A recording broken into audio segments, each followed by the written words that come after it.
I've always had such reverence for Broadway actors and productions and what it takes to do this work, and at the same time it was a little distant for me. Yeah. So I'm really grateful that it's led me here. The opportunity to delve into this character, to mine her. She's also based on a real woman, but in a way I think she's sort of a proxy for the audience. She takes the audience into this story, and I think for so many people that maybe don't have an experience with the carceral system at all, what Jackie does is invites the audience to exercise as much compassion and curiosity as she has to over the course of the play.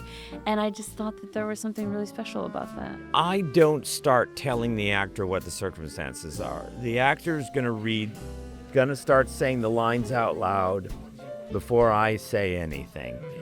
And so Adrien already is bringing things. So the first thing I do is try to clock and categorize and understand what Adrien's bringing. You know what I mean? And it's through repetition. He'll read a scene and maybe not feel like he was giving everything he wanted to say about it, but so first thing I do is sort of pay attention to what he's doing. So, well, I see you doing that. I see you seem really Nick seems like he finds that really bleak story funny. And he goes, yeah, I always thought it's kind of funny. I was like, okay, great. So that tells me something about how Nick talks to people. When you were writing this, how much of it was wanting to take that story and then obviously make it your own, but then also kind of being true or showing what the documentary was in that same style? I don't think we've copied the style of the documentary, but what Nick and his ability as a storyteller is not just the form, it's not just the function, it's also the form, and it's also what the story is about. The story is about storytelling. Yeah.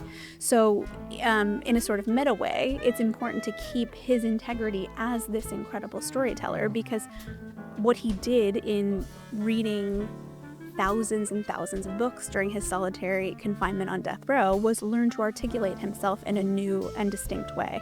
And in that articulation was able to work towards his exoneration. The Brutalist was possible, or the understanding I had of the character was possible from the research I had done for The Pianist 20-something years prior. The understanding of another iteration of this, even though it was a while ago, has given me a foundation to find him again in a new iteration. It still represents him, but gives me a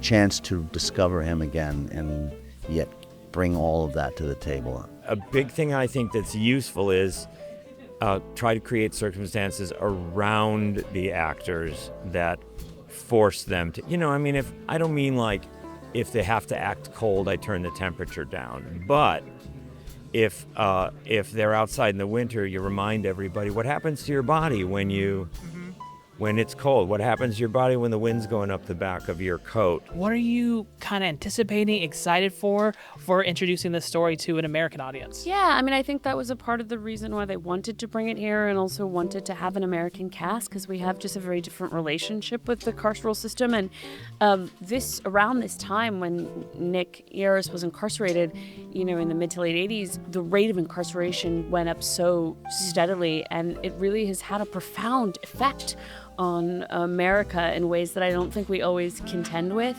And so I'm really excited to bring this play here to an American audience. I'm excited with the collaboration with the Innocence Project. There are currently 2,000 people who are on death row here in the United States. I'm sure many of which shouldn't be there.